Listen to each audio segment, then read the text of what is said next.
விறகு நல்லா எரிய ஆரம்பிச்சிருச்சு. சீக்கிரமாவே தண்ணி கொதிச்சிரும். தண்ணி கொதிச்ச உடனே அரிசியை போட்டுற வேண்டியதுதான். பேசுறத பாரு. இப்படிலாம் நம்ம ஒன்னா சேர்ந்து பொங்கல் வைப்போன்னு நான் நினைச்சு பார்க்கல. சூப்பரா இருக்குல்ல? இருக்கு. இவ வேற பொங்கல் வைக்க ஆரம்பிச்சிட்டாளே. எல்லா இடத்துலயும் நல்ல பேர் வாங்கிட்டு இருக்கா. இதை விடக்கூடாது.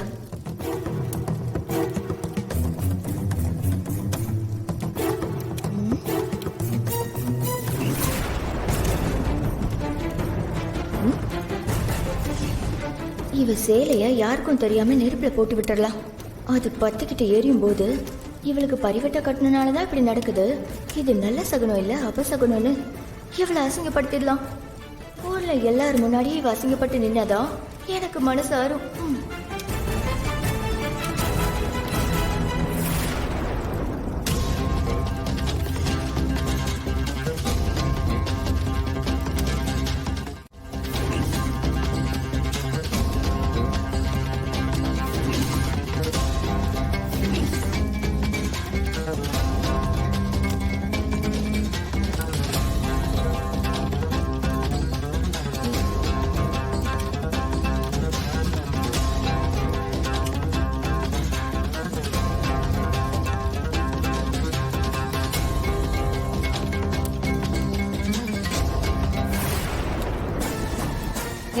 என்ன? சும்மா இன்னும் நிறைய விறகு வச்சா நல்லா எரியும்ல, அதான்.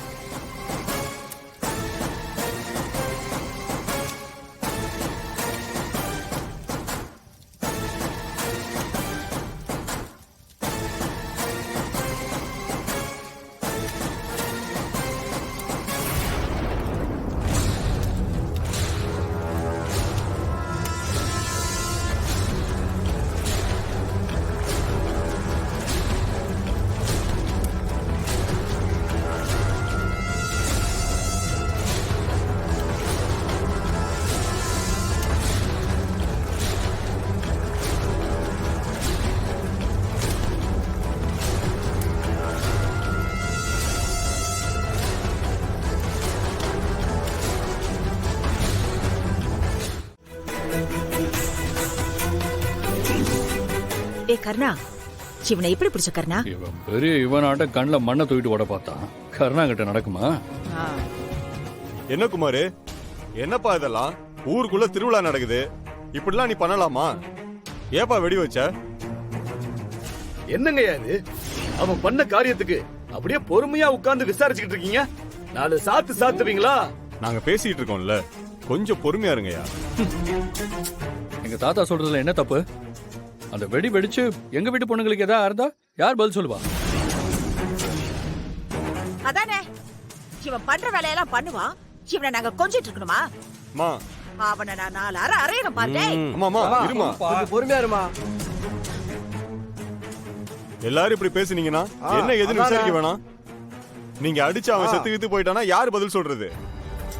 இந்த பாருங்க, இப்ப அவன் பதில் சொல்லனா அடுத்து அதுதான் நடக்க போகுது. அடிபட்டு சாக போறான். இங்க பாரு குமாரு, ஒரு அளவுக்கு மேல ஊர்க்காரங்களை எங்களால கட்டுப்படுத்த முடியாது. நீ உண்மையை சொல்லிட்டா உனக்கு நல்லதுப்பா, இல்லனா வேற மாதிரி ஆயிரும்.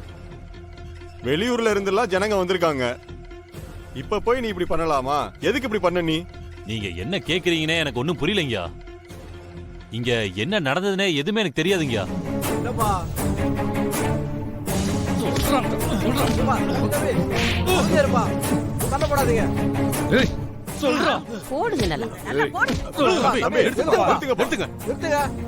பேசிட்டு இருக்கும் போது அடிக்கிறீங்க. எங்க நீங்களே பாத்தீங்கல்ல அவன் என்ன சொல்றான்னு. ஒஞ்சிட்டு இருக்க முடியுமா? கருணா, ஒரு நிமிஷம் சும்மா இரு. திரு, நீ ஒரு நிமிஷம் இரு, பெரியவங்க பேசட்டும். பாரு குமாரு, திரும்பவும் சொல்றேன், ஊரே கொந்தளிச்சு போயிருக்கு. பிரச்சனை பார்த்த பணிக்கரே என்னென்னமோ சொல்லியிருக்காரு. எப்படியோ எல்லா பிரச்சனையும் தாண்டி ஊர் திருவிழாவை முடிக்கணும்னு நினைக்கும் போது நீ தேவையில்லாம வெடி வச்சு என்னென்னமோ பண்ணி வச்சிருக்க. நீயா சொன்னா ரொம்ப நல்லது, இல்லன்னு வச்சுக்க.